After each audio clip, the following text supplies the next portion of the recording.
Welcome back to another one of our Six Questions podcasts. I'm Trent England for Save Our States. Glad to have you with me, and very glad to welcome back to the program Mike Russell. He is Vice President of Communications at CRC Advisors out in the Washington, D.C. area, where he is focused on what's going on in politics, not just in Washington, D.C., but all across the country. Mike, welcome back to Six Questions. Great to be with you, Trent. Merry Christmas, Happy New Year. Yeah. Merry Christmas to you. And to all of our viewers and listeners out there, Merry Christmas and Happy New Year. This will be our wrap-up show for 2022. We'll be back in the new year. So Mike, let's just get right into it. I mean, the question on a lot of people's minds after last month, what happened in the midterm elections? And, is this properly characterized as a setback, particularly for the issues that we care about, like election integrity? What do you think about what happened in November? Well, I think everybody who was really following the election process closely, Trent, myself in that mix, and I know you and your fine group, the Save Our States, obviously looking at developments, not just from a national perspective, but regionally as well. But it was clearly a mixed bag for both political parties here. Those of us who were hoping for a decisive majority for Republicans in the House are now looking at an election result that turned out a slim majority. Senate still maintained control of the majority. Democrats maintain control of the majority in the U.S. Senate. But they have some tough sledding ahead in the next election. They have several contentious races coming in 2024.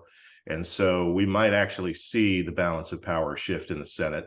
And we might, if we stay true to the messages that your organization and many folks on the conservative side of the aisle were espousing, if we stay true to some of these messages about the need for election integrity, the need for strengthening election laws, the need to preserve the national election process. You guys work so hard on preserving the Electoral College, and now this issue of ranked choice voting is increasing in terms of the push by the left. These are going to be big issues driving voters' concerns, I think, headed into 2024. And I do believe, while this election was definitely a mixed bag for Republicans, I do believe that if we stay true to continuing to educate and inform voters, we're going to see gains in the House in 2024, and we could very well establish a majority in the United States Senate. Mike, you mentioned ranked choice voting, and that's question number 2 on the podcast. This is something that it seems to me all of the sudden a lot of the election folks on the political left and a handful of people who sort of view themselves as centrists have latched onto this, what I would view as very convoluted idea about how to conduct elections. But I mean, Mike, why is this so dangerous? And maybe if you have any theories on why all of a sudden it strikes me as maybe there's some groupthink going on in the left. But what do you think, Mike Russell? I really scratch my head over the whole popularity behind these two issues that you all are so focused on. One is trying to dodge around or eliminate the Electoral College for some sort of popular vote, and it's not a popular vote. It's an idea that's pushed by elitists in California and big, deep-pocketed liberal activists. And then this whole idea of ranked choice voting, which is the most convoluted mess. I mean, if we think we have some issues, and we do, concerning voters and their confidence in our election process and their belief that elections are held, and results can be delivered swiftly and accurately. There are legitimate voter concerns in this country, in many regions of the country, around the whole question of election integrity, efficiency, honesty, that type of thing. And this ranked choice voting mess, it's an absolute quagmire for people to try to wrap their brain around, is only going to cause just chaos, I think, to our election system. What's prompting it? I honestly don't know, but I suspect that it's more of this sort of, why do we want to eliminate the Electoral College for this national popular vote? scheme that the left has been pushing for so long. It seems to me that when the left gets panicked about election cycles, and they're going to have a tough one coming up in 2024, then we hear more and more about these new and improved voter election processes, where, you know, whether it's ranked choice voting or national popular vote, we're gonna try to dial up a new system here that's going to be fair, and where you hear words like every vote counts. And the other thing that the ranked choice voting folks are pushing, Trent, and I know you know this, it's like, oh well, if we do ranked choice voting, then, you know, more moderate, more acceptable candidates are going to fill into these gaps and win office. And that's spin. It's 100% just spin, and it's not true.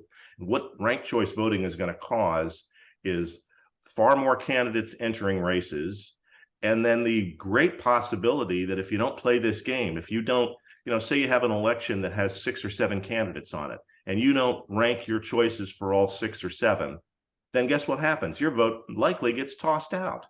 And so the whole concept of doing what you want to do as a citizen, doing what we should do as a citizen, and that's register to vote, show up, participate in our election process, that takes some time and effort. And so if people do this, and then they don't want to play this ranked choice voting game, and they only vote for their one person, their one candidate, what happens? Their ballot gets pitched. Yeah. And so, you know, it's a complete mess. People are not going to understand it. And it's going to open the door, I think, for 2 things. One, widespread litigation around virtually every election, state or national, even maybe local races. And all of a sudden, you're going to see these state officials who are supposed to oversee the state election process, whether they're Secretary of States or whatever, empowered in ways that we can't even begin to describe. All these states are going to do this differently. So we're going to create little election kings and queens in 50 states here with this process in terms of how are we going to adjudicate and move through our elections. And that's a big, big mess. And I hope your organization, Trent, and others are going to continue to shed light on this and educate people about the realities of ranked choice voting.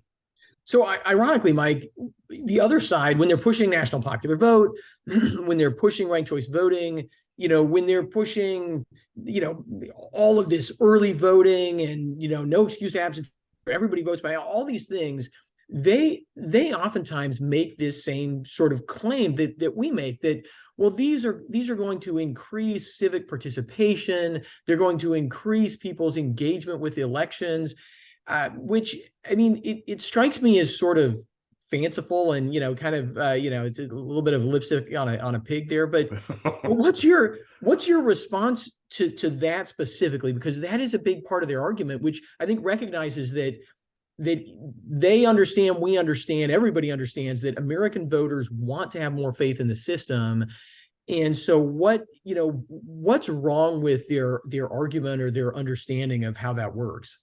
Well, it's again, you know, they're making statements. They have no empirical data to back up the fact that, quote unquote, moderate candidates are going to sweep into office, or quote unquote, more people are going to participate in the process, or that confidence in the election system is going to be strengthened. I would argue no to all of those, to everything that they're trying to say on this. People are going to be more confused. And if we think, like I said earlier, if we think we're going to have speedy results that are tabulated, votes counted efficiently, correctly, professionally, if we think we're going to have less of that problem with a system that says, oh, let's have 6, 7, 8 candidates in the mix, and then if the first one doesn't win, then those votes roll over to the next, and if the next one doesn't win, then those votes roll over.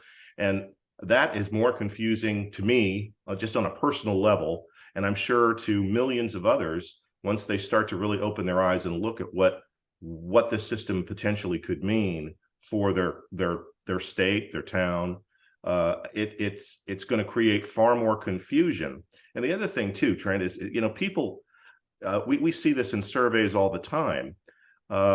More, you know, 3 out of every 4 voters wants to see election integrity strengthened in this country. We've seen surveys that bolster that figure, that people have legitimate concerns about how the election process works. They want it strengthened. They want voter ID.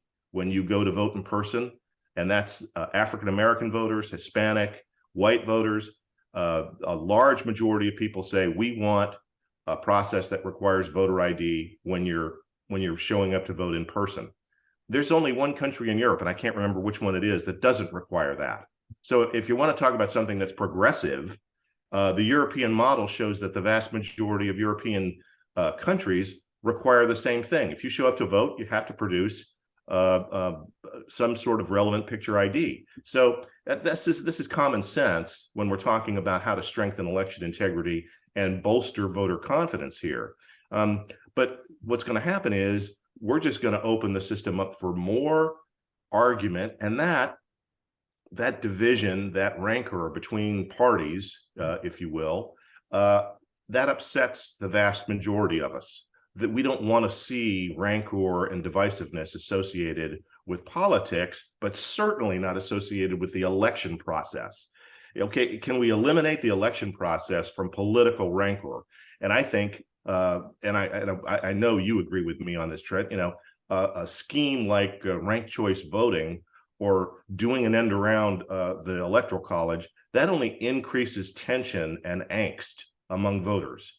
And once that process starts to happen in significant numbers, then you see overall confidence in how this country is operating decline. And again, if you look at polls, a vast majority of the American people think we're headed in the wrong direction. We're on the wrong track. Our elected leaders are focusing on the wrong priorities. This is a classic example of the left spinning its wheels and focusing on something that people largely don't know about and certainly don't want: ranked choice voting.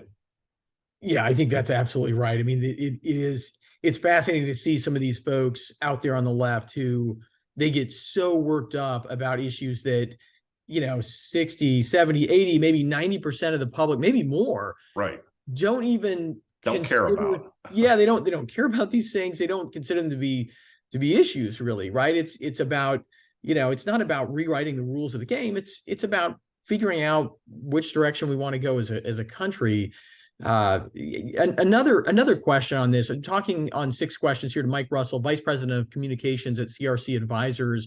Mike, you have been a real force when it comes to pushing back against ESG, DEI, and it seems like that whole issue has really started to move in the conservative direction, which really just means sort of back to common sense. But describe what this is for folks, because not everybody's going to know what ESG and DEI stand for. And, is my optimism warranted here? Well, I hope it is. ESG, this environmental social governance, it's really this movement to push a political agenda onto corporate America and into government agencies. And we're really seeing, I do think the pendulum is starting to shift back a little bit, especially when ESG is foisted upon corporations, that have a responsibility to their investors and their shareholders. They have a responsibility to create a sustainable business model and make a profit. And Lord knows, how everybody throws their hands up on the left. You're making a profit, like you're some sort of a criminal. That's sort of the way things need to work in corporate America. Corporations need to be built around a sustainable business model, and they need to return a profit so that people can enjoy, if they're working for that particular company, a good quality of life. We're producing products here in America that people can enjoy, or services that people can enjoy, and we're generally becoming a self-sustainable country. We've done that for decades, and now all of a sudden people are suggesting that that's some sort of negative. But this environmental social governance is this effort to really push. It can be any number of politically correct messages through corporate America. And we're starting to also see government agencies weaponized this way, where they're either taking on this politically correct agenda to run internally, or they're being utilized in ways to enforce these environmental regs and policies that could be applied to various corporations. And what the real danger here in it is, you're slowly eroding or stripping away a company's ability to sit down with its president, its board of directors, its top shareholders, and say, what do we need to do as a company to focus on success, to focus on growth, to focus on job creation, and to produce quality goods and services? That's been the priority of corporate America and small businesses in this country for decade after decade. And what ESG does is move in and say, you need to set all that aside, essentially, and focus on, what can you do from a green energy standpoint, or what can you do to reduce your carbon footprint, or what can you do to have, the perfect balance in terms of mix of people on your board. And I always talk to folks when you start to control who can be on a board of directors for a company, publicly or privately held, then what you're doing is you're saying, we're going to take your business model and your priorities and everything that you focused on as a company and the people who built it, and we're going to throw that to the wind, and we're going to tell you from a politically correct perspective how your board should look, the composition of women, the composition of African American, Hispanics, what have you. And to me, what drives the qualifications for being on a board of directors is your experience and your ability to produce in that sector. If you're a motorcycle expert, aficionado, and you've run businesses, what Harley Davidson is trying to do, and perhaps you are qualified to be on that board of directors. Well, and also, I mean, if government can manipulate, by race and sex, who's on a corporate board of directors, I think sometimes these corporations don't understand. I mean, if government can do that, they can do just about anything in corporate governance, right? I mean, it's the ultimate camel's nose under the tent. If they can tell them based on somebody's race, who can and can't be on a corporate board of directors. It's just, I think sometimes these corporations, the folks in the private industry don't really understand the agenda they're up against. Correct. And they're weaponizing government agencies to start to enforce it, like SEC. You're going to see IRS and SEC empowered to look at things like this. And that's just, again, why are we focused on this as a priority? Why is the left pushing this agenda where they're literally, as you said, and I think eloquently, getting the nose under the tent of how individual companies operate and telling them, dictating, mandating how their board should be comprised, the composition of board members. And of course, along with that comes the politically correct messages that many of these board members bring that could take a company completely off track in terms of its ability to sustain its business model, grow, hire more people, or raise salaries for the existing workforce. Yeah. All of this is misdirected, and the vast majority of the American people want an opportunity to improve their quality of life. That means a good job, a rewarding career, and a good job with benefits. And you're starting to tinker with that now. You're starting to try to meddle in that for nothing more than politically correct reasons. Yeah, Mike, I want to drill in on that because I just thought of something. I'm going to call a little bit of an audible here and change up question 5, because I think you're hitting on something that's really interesting and might bring this ESG issue home to folks a little bit more. Is ESG part of, I'm trying not to be too hyperbolic, but I'll say it and then maybe I'll back up a little bit. Part of a class war on the part of the left, where they're going to corporate America and creating an environment where instead of hiring, ordinary Americans to do blue collar jobs, to do manufacturing, to do customer service, to, work their way up through a company, they're creating an environment where you've got to go out and hire a bunch of, women's studies majors from Brown to work in your HR department, and a bunch of, environmental engineers from Grinnell to come in and advise you on how to minimize, the carbon in your manufacturing processes, and skewing corporate America further towards these white collar jobs that, frankly, don't actually add that much value to our economy. Don't produce Uh, anything.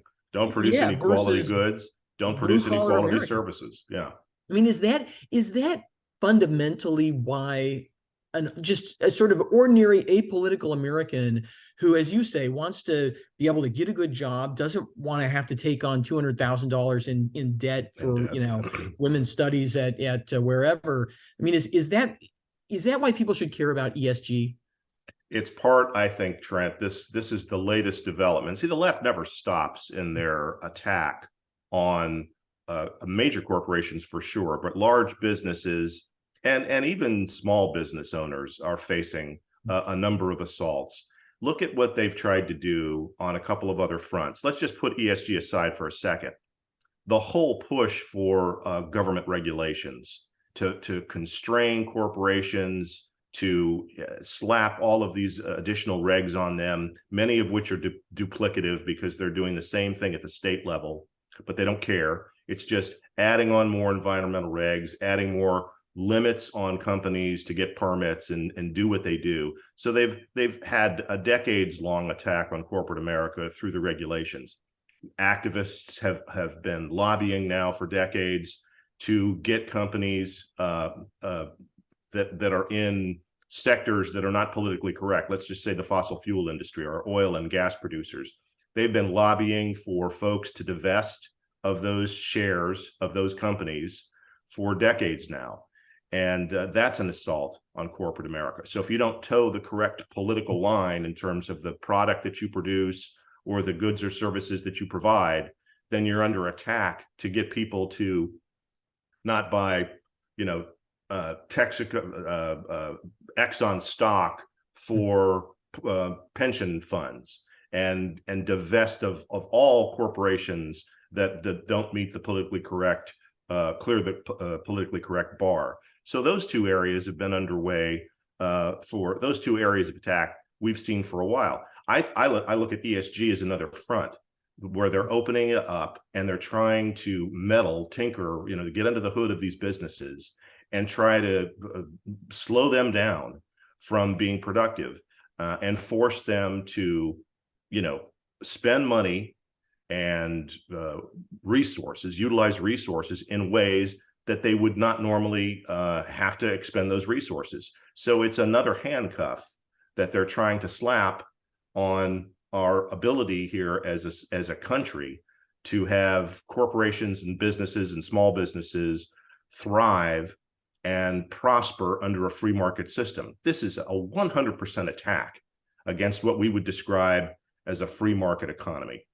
Yeah, I always think about an airplane. It is very cold here in Oklahoma today as we're recording this, as it is across much of the country. And I think about, airplanes and icing, and right. And, if an airplane flies through a thunderstorm, it's very cold, it can build up ice on the wings. And to a certain point, that's okay. The plane keeps flying. But as you build up more and more, at a certain point, you hit a tipping point, and the whole thing is not airworthy anymore. I feel like the American economy is sort of like that. We've allowed the left to just build up this accretion of regulations and manipulations and all of this. And at a certain point, I mean, I think we've seen through 2008, through COVID, we've seen the wingtips start to shake a little bit, the whole thing start to falter, and it really worries me that you hit a certain point and it's just not. It's not a free market economy anymore. It's not a productive economy. And, that plus things like the federal debt, could produce the kind of crash that Americans have never seen before. But we'll put that aside. I don't want to dwell on that as we're heading into Christmas. And let me ask you for question number 6 here. It's on the one hand, the left uses government to try to influence the private sector. And on the other hand, they use the private sector when it comes to Zuckerbucks, to private funding of election, of government election offices. They use private money to try to influence government, which is, to me, kind of the ultimate irony, because the left is, as you say, they're always attacking private industry. They supposedly don't like all this. And then, when you've got Zuckerberg, who's willing to manipulate elections by, funding election offices in Democrat areas and not Republican areas, they right. that's What's wrong with What's that? wrong with Right. that? Right. But It's all voter education. yeah, You know, exactly. I mean, let's Mike, spend tell us. millions of dollars and it's funny how Yeah, it always happens in, battleground states. So yeah, you see the most important states in terms of, the number of electoral votes and their significance and their weight in the election process. And you got the Zuckerbucks, which is really it's tens of millions, if not hundreds of yeah. millions, that were given to state voting officials for voter education, voter turnout, and to protect workers from COVID. That was what they were supposed to be spending Yeah. that money on. And what we found, obviously, was they were using those funds to turn out vote in decisively blue districts. So they Which, were doing everything they could to turn out those voters and skew the numbers. yeah, and of course, if Zuckerberg and those folks want to do that on their own, Sure. that's fine, right? But they were doing this, they were giving their money to government agencies. Yes. State election officials. Yeah. I mean, it's just wild that anybody would defend that. But we see folks on the left. I mean, they're trying to defend. I think I saw New York Common Cause had.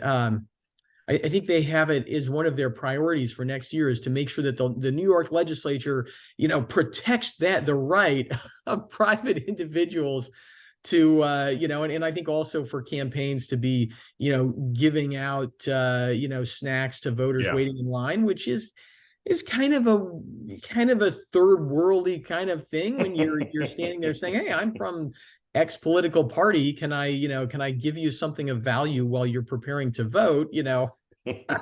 uh yeah, I mean, Yeah, Mike, I don't think a Twinkie is going to skew my vote. yeah, I mean, hopefully not. I know I read a couple of years ago, the BBC had an article about how one of the political parties in India was giving away toasters, which is kind of like, like we have Black Friday here, and in India, it's like election day, for the mere price of your vote, you can get a toaster. Well, the Zuckerbucks scandal isn't going away, Trent. They're going to try to do Zuckerbucks 2.0, and we already are seeing some FOIA requests that organizations are making because there's a suspicion that they're now trying to the election engineering activists and the voter turnout activists on the left are trying to work with government agencies to get them to apply these same kinds of resources. So in other words, Labor Department is now going to be involved in voter education and voter turnout.